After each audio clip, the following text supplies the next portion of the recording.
ನಾಡಿದ್ರಿಂದ 5 ದಿನ ಕೆಆರ್ಎಸ್ನಲ್ಲಿ ದಸರಾ ಸ್ಪೆಷಲ್ ಕಾವೇರಿ ಆರತಿಯನ್ನು ಹಮ್ಮಿಕೊಳ್ಳಲಾಗಿದೆ.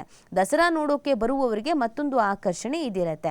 ಗಂಗಾ ಆರತಿ ಮಾದರಿಯ ಕಾವೇರಿ ಆರತಿಯನ್ನು ಸೆಪ್ಟೆಂಬರ್ 26ರಿಂದ 5 ದಿನಗಳ ಕಾಲ ನಡೆಸಲಾಗ್ತಾ ಇದ್ದು, ಶುಕ್ರವಾರ ಸಂಜೆ 5 ಗಂಟೆಗೆ ಉಪಮುಖ್ಯಮಂತ್ರಿ ಡಿಕೆ ಶಿವಕುಮಾರ್ ಅವರು ಕೃಷ್ಣರಾಜಸಾಗರ ಜಲಾಶಯದಲ್ಲಿ ಕಾವೇರಿ ನದಿಗೆ ಪುಷ್ಪಾರ್ಚನೆ ಮಾಡುವ ಮುಖಾಂತರ ಚಾಲನೆ ನೀಡಲಿದ್ದಾರೆ.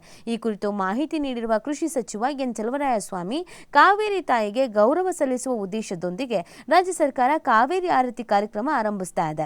ಸೆಪ್ಟೆಂಬರ್ 26ರಂದು ಸಂಜೆ 5 ಗಂಟೆಗೆ ಶಿವಕುಮಾರ್ ಕಾವೇರಿಗೆ ಪುಷ್ಪಾರ್ಚನೆಯನ್ನ ಮಾಡಿ ಚಾಲನೆಯನ್ನ ನೀಡಲಿದ್ದಾರೆ ಅಂತ ಇದೇ ಸಂದರ್ಭದಲ್ಲಿ ತಿಳಿಸಿದ್ದಾರೆ. ಹೇಗಿರುತ್ತೆ ಆರತಿ? ನಾವು ಗಂಗಾರತಿ ಬಗ್ಗೆ ಕೇಳಿದ್ದೀವಿ ಮತ್ತು ನೋಡಿದ್ದೀವಿ. ಕಾವೇರಿ ಆರತಿ ಅಂತ ಅಂದಾಗ ಹೆಂಗಿರುತ್ತೆ, ಏನು ಪ್ಲಾನ್ ಮಾಡ್ಕೊಂಡಿದ್ದಾರೆ ಅನ್ನೋದನ್ನು ನೋಡೋದಾದ್ರೆ, 13 ಮಂದಿಯಿಂದ ಕಾವೇರಿ ಆರತಿ, ಅವರಿಗೆ ತಲಾ 2 ಸಹಾಯಕರು, ಒಟ್ಟಾರೆ 40 ಮಂದಿ ಭಾಗಿಯಾಗಿ ಈ ಕಾವೇರಿ ಆರತಿಯನ್ನು ಮಾಡ್ತಾರೆ.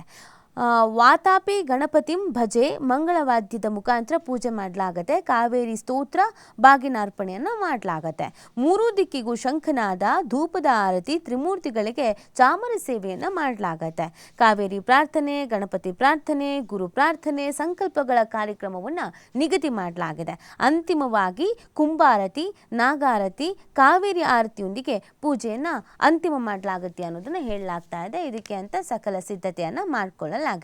ಸೊ ಮೈಸೂರು ದಸರಾ ನೋಡಬೇಕು, ಲೈಟಿಂಗ್ಸ್ ನೋಡಬೇಕು ಅಂತ ಹೋದವರಿಗೆ ಇದು ಒಂದು ಆಕರ್ಷಣೆ ಆಗಿರುತ್ತೆ. ಇದನ್ನು ಕೂಡ ನೋಡ್ಕೊಂಡು ಬರ್ಬೋದು.